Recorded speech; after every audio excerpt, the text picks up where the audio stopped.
Games Workshop turned the lion into a broken old man. Those aren't editorial words, they're the community's own. Lion L. Johnson, Primarch of the Dark Angels, one of the Emperor's greatest generals, came back in 10th edition as a diminished, bewildered figure drowning in amnesia and existential malaise. Fans had waited years. The payoff was a demigod who couldn't remember his own war. Mortarion fared no better. A Primarch of genuine tragedy, the man who resisted chaos longer than almost any of his brothers, only to be tortured into submission while his sons dissolved around him, got a return the community flatly described as was handled so poorly. Gorgeous model, though. GW always nails the plastic. The lore suffocating underneath it never got the same attention. And hovering over every discussion about which Primarch comes back next, deployed like a shield against hope, is the meme. You already know it. Somehow, HORUS returned. The community isn't waiting to be disappointed anymore. They're pre-gaming their disappointment with Star Wars references, daring GW to fumble again, armed with screenshot folders and the muscle memory of a dozen narrative letdowns. Every tier list video on YouTube has rendered its verdict. Primarchs get ranked, sorted, definitively ordered by likelihood and desirability of return. At the bottom of nearly every list, dismissed with a shrug or actively demoted, sits Perturabo, the Lord of Iron, Primarch of the Iron Warriors, the Siege Master, the Engineer, the bitter, brilliant, perpetually overlooked demigod who has been getting passed over since the 31st millennium. The original video driving this discussion did something specific. It bumped Perturabo down its tier list because of Vashtorr the Architect, a powerful warp entity associated with technology and demonic engineering. The logic seemed clean. GW already has a daemon filling the technology and siege niche, so why bring back the Primarch occupying the same space? One commenter captured the resigned humor of Perturabo's entire fanbase with 9 likes and surgical precision. It's not like Perturabo isn't used to having his toes stepped on by someone who does his job better than him. That single sentence distills the Perturabo fan experience into its purest form. His fans have been living the arc in real time for decades, loving a Primarch whose defining characteristic is being overlooked, and watching the community overlook him on cue. But right now, quietly, GW is setting up the one return that might actually be different. And the single highest engagement comment in the entire dataset? 38 likes, 4 times higher than anything else? Already identified it. They are totally working up Perturabo becoming Vashtorr's chosen, when Vashtorr becomes a true chaos god. That engagement gap doesn't emerge from idle speculation. 38 likes in a lore discussion thread is a community collectively nodding. To understand why they're nodding, you need to understand who Perturabo actually is, what Vashtorr actually needs, and why the original video got the relationship between them exactly backwards.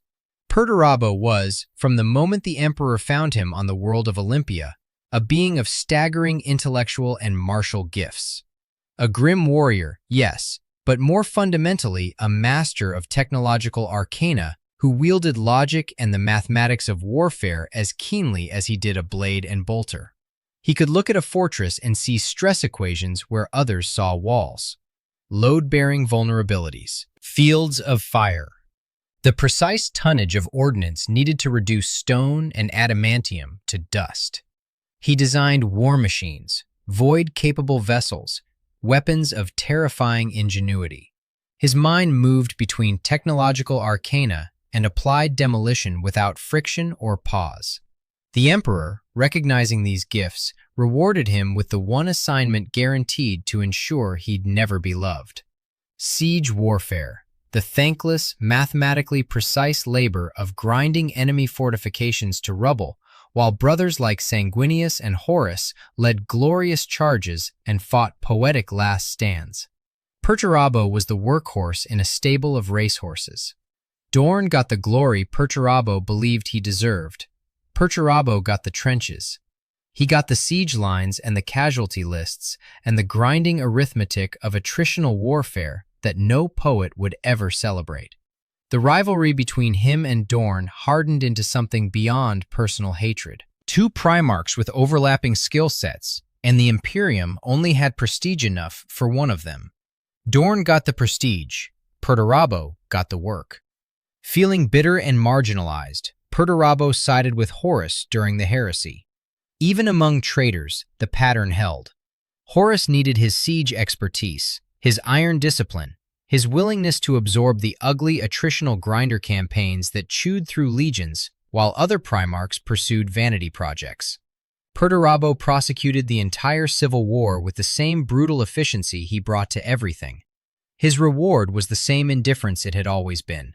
Horus treated him as a tool, very effective, very reliable, requiring no maintenance or motivation, just pointing at the next wall. When the war ended and the traitor legions fled into the Eye of Terror, Perturabo didn't collapse into despair or aimless rage. He went to work. He poured fury into ferrocrete and adamantium, carved fortress networks through warp-blasted hellscapes, and began running the kind of calculations that take centuries to mature. While other traitor Primarchs brooded on demon worlds or lost themselves to the whims of their patron gods, Perturabo built. He engineered. He planned with the obsessive, grinding patience of someone who understood that revenge is an infrastructure project. His contributions to Chaos Undivided's war machine went well beyond fortifications. Perturabo's expertise extended to the forging of demon engines and weapons of impossible sophistication, engineering as an expression of contempt for everything that wasn't built to serve a purpose.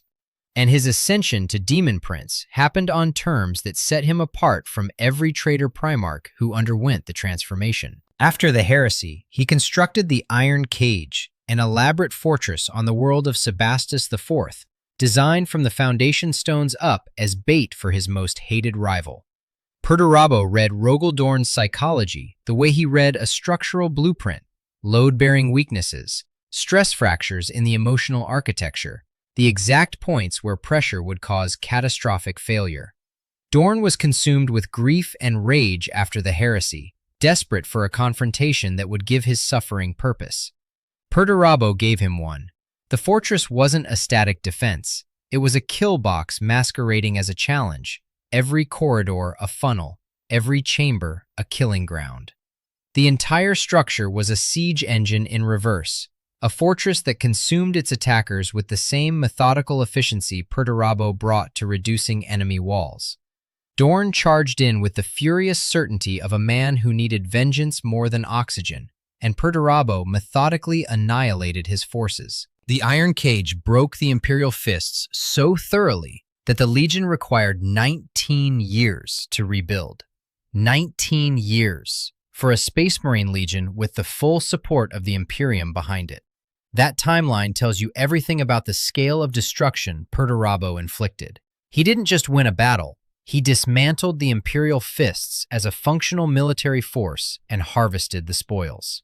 The captured gene seed of Dorn's own sons became Perturabo's offering to the warp. His ascension to Demon Prince of Chaos Undivided came through a calculated sacrifice, negotiated from a position of absolute military dominance.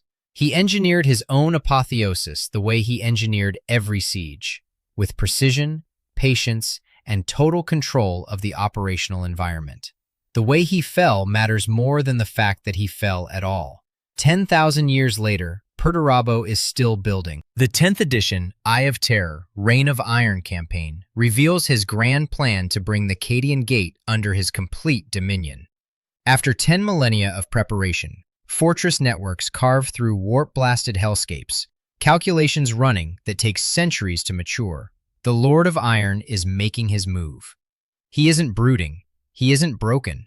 He is executing a plan that required the patience of geological time to prepare. And the campaign's framing makes clear that whatever Perturabo has been building in the Eye of Terror, it's reaching operational readiness at a moment when the Imperium can least afford a new front.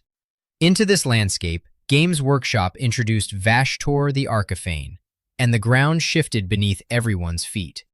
Vashtorr is a powerful demon king and ruler of the Forge of Souls, a warp entity who claims to forego allegiance to any chaos god. In the 40,000 universe, where the warp is dominated by 4 chaos gods, Khorne, Tzeentch, Nurgle, Slaanesh, every demon, every corrupted mortal, every chaos space marine ultimately feeds one of these 4. Vashtorr stands outside that structure entirely. He's the demonic demigod of inventors, engineers, scientists, and artisans, curiosity and innovation shorn of moral conscience, driven to its furthest extremes. Technology given malevolent sentience in the warp, distilled from the collective mortal obsession with progress and breakthroughs, and the next machine that renders the last one obsolete. His Forge of Souls is an infinite foundry where mortal souls provide both labor and raw material for weapons of impossible design. Demon engines roll off production lines that exist outside time, forged from crystallized despair. The Forge supplies weapons to every chaos faction: Khorne's legions, Nurgle's plague hosts, Tzeentch's sorcerous covens, without Vashtorr swearing fealty to any single patron. He runs the warp's arms industry with the satisfaction of someone who has eliminated every inefficiency except the fundamental cruelty of the manufacturing process itself. GW introduced him during the Arcs of Omen campaign with an explicit, stated ambition. Vashtorr wants to become the 5th Chaos God. He's the first non-aligned major demon entity in the setting's history to carry aspirations to godhood as a core narrative motivation. To achieve that transformation, he needs keys, mechanisms, artifacts of immense power. He brokered an alliance with Abaddon the Despoiler himself to pursue them, launching a massive campaign to acquire one such key during the Arcs of Omen narrative. The storyline explicitly left his ambition unresolved. Vashtorr didn't get what he wanted. He didn't fail definitively either. The aspiring god is still out there, still hungry, still short of what he needs. Every chaos god has daemon Primarchs as their greatest champions. Khorne has Angron. Tzeentch has Magnus. Nurgle has Mortarion. Slaanesh has Fulgrim. These are the narrative and tabletop anchors of each god's power, their most recognizable faces, the models that sell codex supplements and campaign books. If Vashtorr ascends to godhood, this established pattern creates a vacuum that can only be filled one way. And there is exactly one demon Primarch in the entire setting who's unaligned, whose domain is engineering and siege technology and the cold mathematics of war, and who has explicitly rejected subordination to any single chaos god.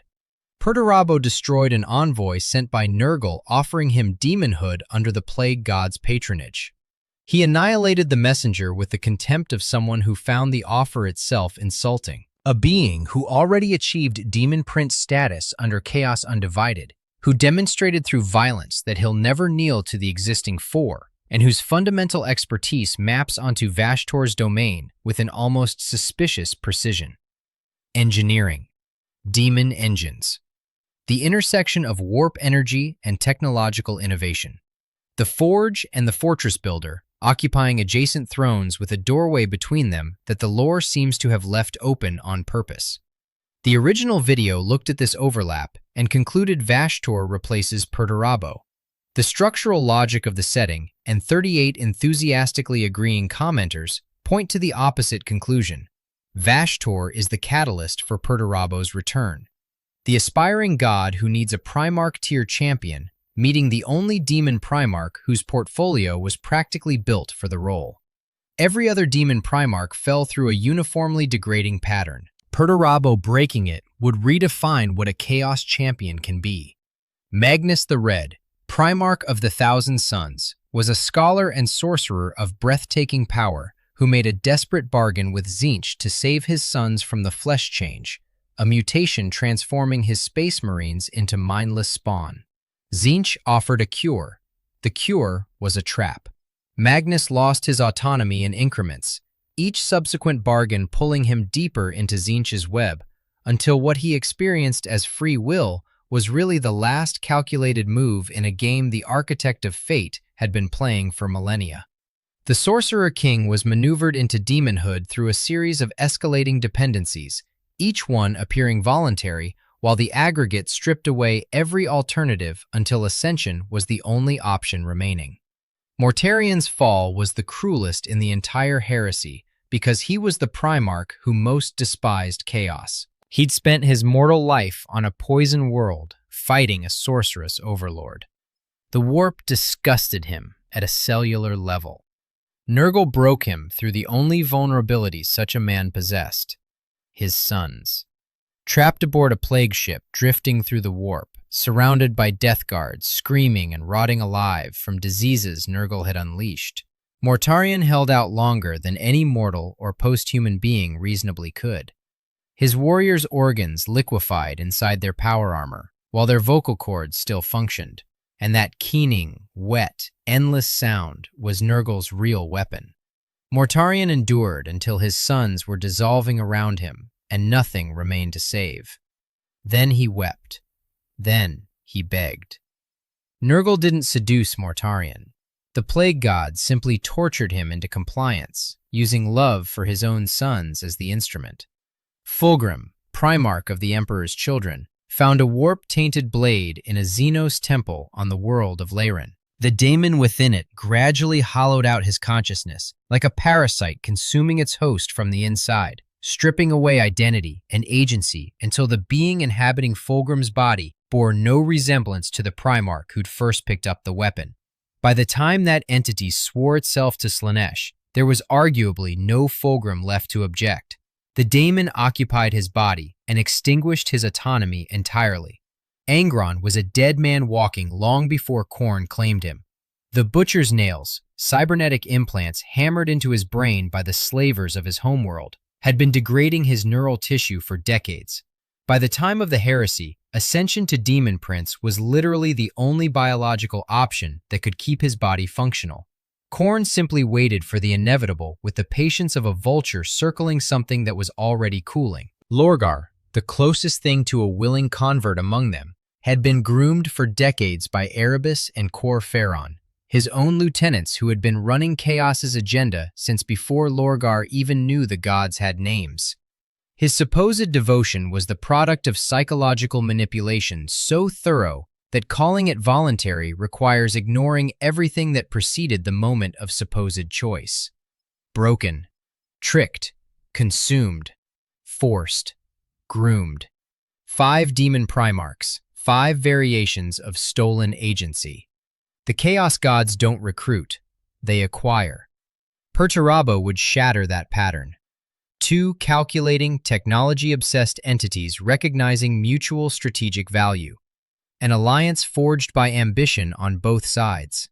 The first demon Primarch to choose his patron with full knowledge, full leverage, and full capacity to walk away from the table if the terms disappoint him.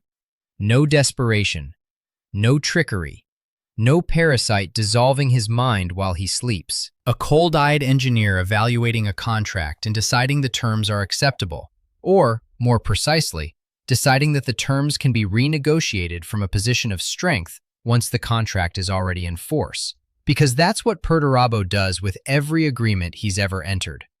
The community's anti-return camp makes a genuinely compelling case that deserves engagement on its merits. Warhammer 40K's identity, the quality separating it from every other science fiction franchise, is decay, entropy, a dying imperium where the golden age is irretrievably lost, and the best anyone can do is slow the collapse by another generation. Returning Primarchs reverses that trajectory.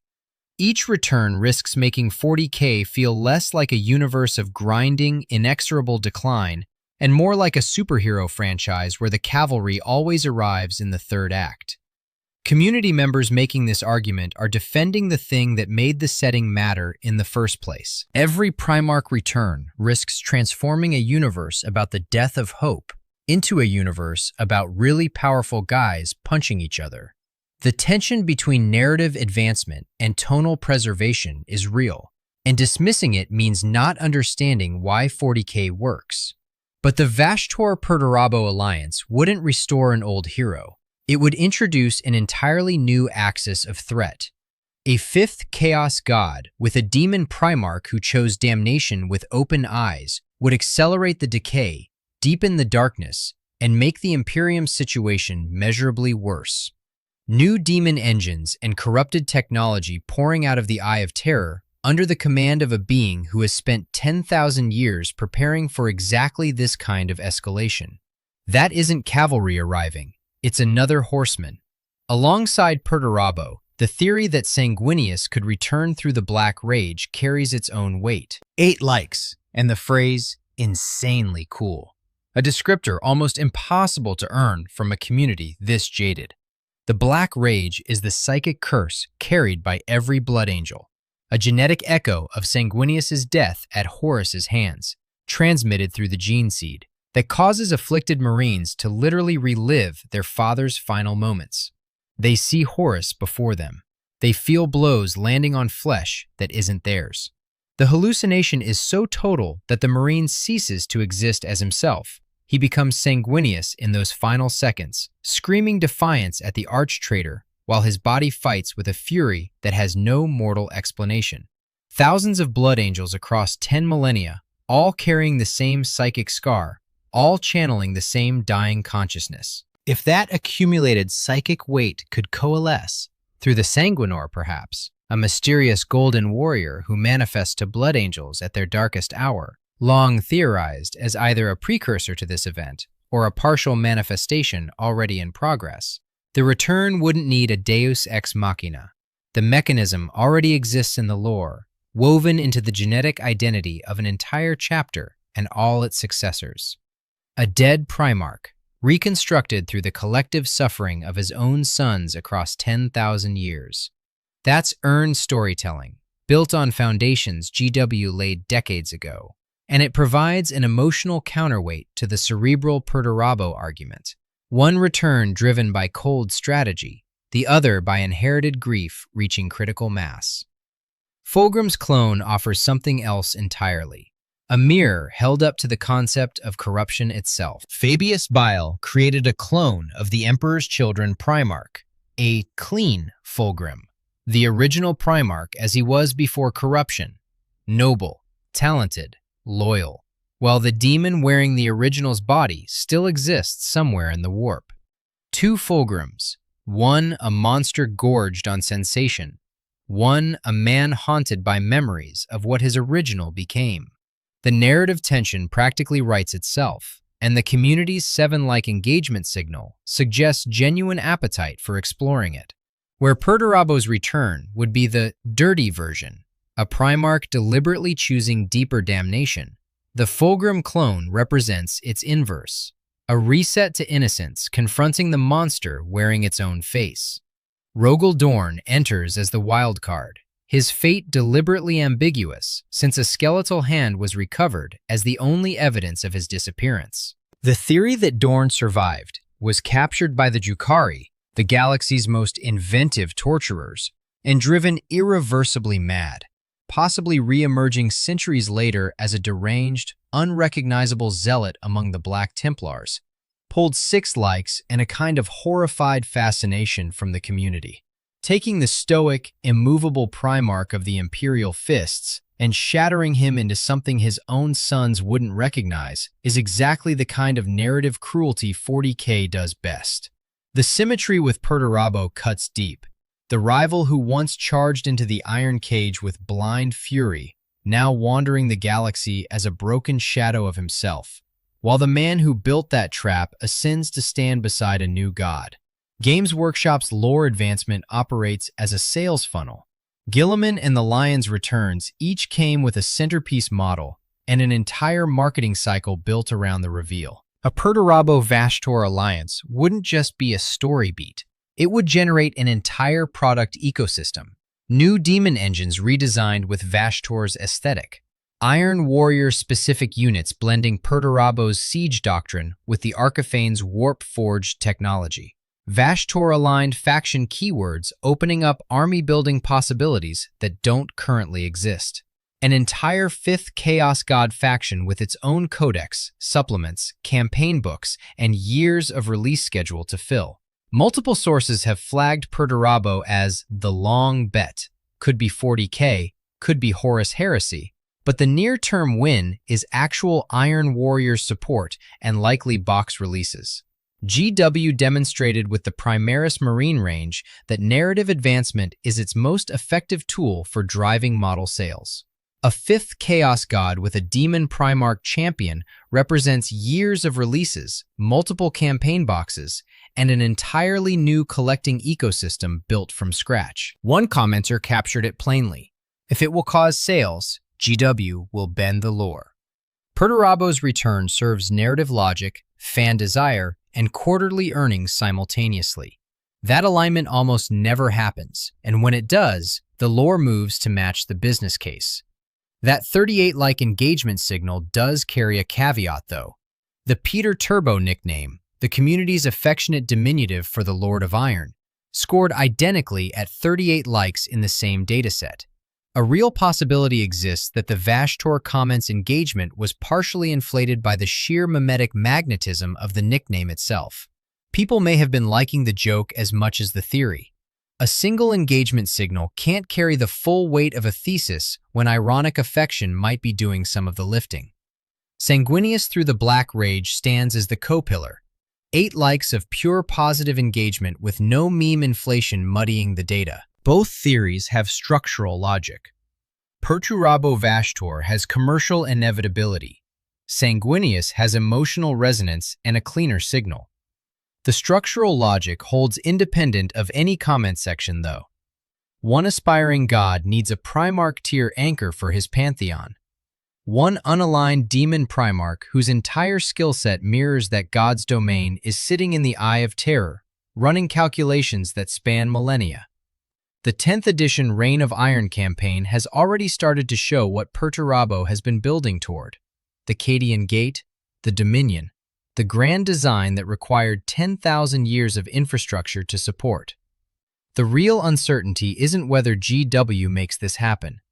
They have financial incentive, clean lore foundations, and a community already signaling approval at 4 times the engagement rate of any other Primarch theory in the dataset. The uncertainty is Perturabo himself. His entire identity is built on refusing subordination. The Emperor made him a siege master instead of an architect, and Perturabo never forgave the slight. He resented Horus for using him as a tool and discarding his ambitions the moment they stopped being convenient. He destroyed Nurgle's envoy for the sheer presumption of offering patronage.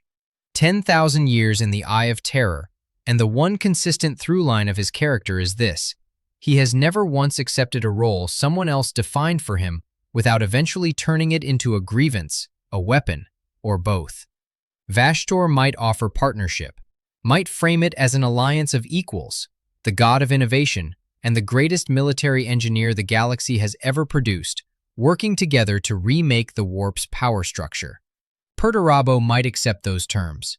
The logic works, the domains align, mutual benefit is obvious. But Perturabo's ego has never cared about mutual benefit. He looked at the Emperor, a being of genuinely incomprehensible psychic power, and saw a boss who didn't appreciate him. He looked at Horus, the war master of chaos, and saw a brother who used him. Every authority figure Perturabo has ever encountered became, eventually, someone whose position he either deserved or could take by force if the engineering problem interested him enough. Every other demon Primarch is a puppet, strings made of plague, sorcery, madness, excess, and manufactured faith. If Perturabo goes in with his eyes open, he becomes something the setting has never produced. A demon Primarch with genuine agency. The most dangerous kind of weapon. One that knows exactly what it's for, and reserves the right to point itself in a different direction. GW will probably make this happen. Vashtorr needs a champion. Perturabo fits the role with uncomfortable precision, and the money is too good to leave on the table. The question nobody can answer yet is what happens after the pact is sealed. Perturabo has never once looked at a superior, mortal, post-human, or divine, without starting to calculate whether he could take them alone. Would he kneel to Vashtorr and mean it? Or would he do what he always does? Look at a god and start running the numbers on a 1v9. Subscribe for more stories like this.